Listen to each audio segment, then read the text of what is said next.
இன்னும் கொஞ்சம் நேரம் ரொம்ப கூட்டமாயிடும். லாஸ்ட் இயர் ரொம்ப கூட்டம். நம் பள்ளியில் நடத்த வேண்டும் என்று ஒரு பொருள் சொல்லுவாங்க.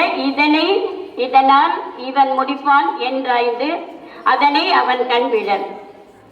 அதுபோல் அந்த வள்ளுவருடைய வாக்கிற்கு நம்முடைய ஆடுதுறை தேர்வு நிலை பேரூராட்சியின் தலைவர் அவர்களுக்கு தான் இந்த இனிய நேரத்தில் நம் அனைவரும் நன்றி கூற வேண்டும். இந்த நிகழ்ச்சிக்கு வருகை புரிந்த அவர்களை இந்த இனிய நேரத்தில் வருக வருக என்று திரு வ க ஸ்டாலின் அவர்களை அன்போடு அழைக்கிறோம்.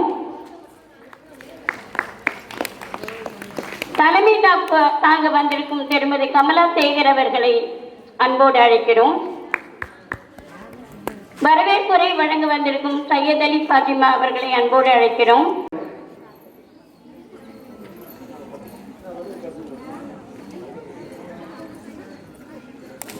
துணை முதல்வர் அவர்களுக்கு புரமேஸ்வரி கவுன்சிலர் அவர்கள் கொண்டாடங்களை அன்போடு கேட்டுக் கொள்கிறோம். அப்படியே அமர்ந்தியா அப்படியே உட்கார்ந்துருக்க. நிகழ்ச்சியை ரொம்ப ஆர்வமா கண்டுகளிக்கலாம். அதுக்காக தான்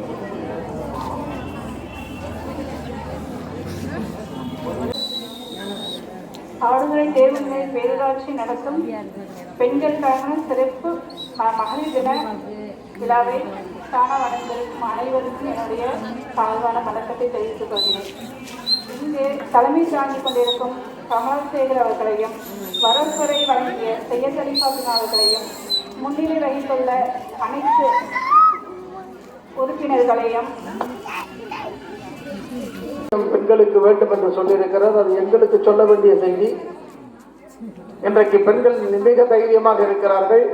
அதனால்தான் இன்றைக்கு மருத்துவத்துறையிலும் சிறந்து விளக்குகிறார்கள். கத்தியை பிடிச்சி வேலை பார்க்கறது சாதாரண விஷயம் இல்லை. அந்த கத்தியை கண்ணோடு விளையாடுறது எவ்வளவு தைரியம் வேணும். ஆனால் நீங்கள் தைரியமானவர்கள். மருத்துவர் நந்தனா அவர்களை வாழ்த்துறை வழங்க அன்போடு அழைக்கிறோம்.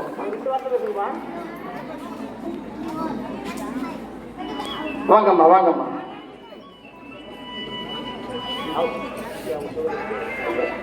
பெண்களுடைய இயல்பு என்பது மிக சுருக்கமாக பேசுவது. ஒரு பெண்ணுக்காக இன்னொரு பெண் பேசுவது மிகச்சிறப்பு. ஏன்னா திருவள்ளுவர் 1.5 அடி பேசினாரு. ஆனா அவங்க பாட்டி ஔவையார் 3/4 அடி தான் பேசினாங்க.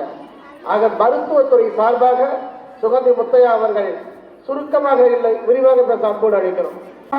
நல்ல விதமா நல்ல சாப்பாடெல்லாம் சாப்பிட்டு நல்ல விதமா இருந்தா மட்டும்தான் நம்மள ஃபிட்டா வச்சுக்க முடியும்.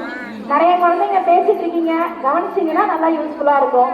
சின்ன வயசுலேருந்தே ஜங்க் ஃபுட்ஸ் அதெல்லாம் சாப்பிடாம பெற்றோர்களும் என்ன பண்றாங்க அப்படின்னா, என் குழந்தைங்க இதெல்லாம் சாப்பிடாது அப்படின்னு சொல்லியே தான் எங்களுக்கு எய்தாப்லேயே சொல்றாங்க. நிறைய பெண்களை எந்த கூப்பிட்டு வருவாங்க, வளரிளம் பெண்கள் பீரியட்ஸ் ஒழுங்கா வராது, இல்லை ரத்தம் சோர்வையாக இருப்பாங்க, இல்லை ஆக்டிவாகவே இருக்க மாட்டாங்க, சுறுசுறுப்பாக இருக்க மாட்டாங்க, அப்படிலாம் வருவாங்க. நான் உடனே ஏமா நீங்கள் என்ன தருவீங்க உங்கள் பிள்ளைக்கு அப்படின்னு கேட்பேன். என் பிள்ளை ஒன்றும் சாப்பிடாதுமா அப்படின்னு ஒரு பெருமையாக சொல்லுவாங்க.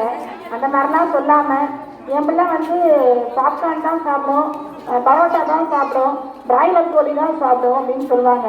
அந்த மாதிரிலாம் சொல்லாமல் அந்த குழந்தைங்களுக்கு மட்டும்தான் இருக்குது. அதை நீங்கள் சொல்லிகிட்டே இருந்தால் தானே அவங்க செய்வாங்க. நம்ம அவங்களுக்கு எய்தாப்லேயே அவங்க சாப்பிடவே மாட்டாங்கன்னு சொன்னால் எப்படி சாப்பிடுவாங்க? அதனால ஜங்க் ஃபுட்ஸ் எப்படிமா வாங்குறாங்க, நீங்கள் காசு தராமல் எப்படிமா வாங்குறாங்கன்னு நான் கேட்பேன்.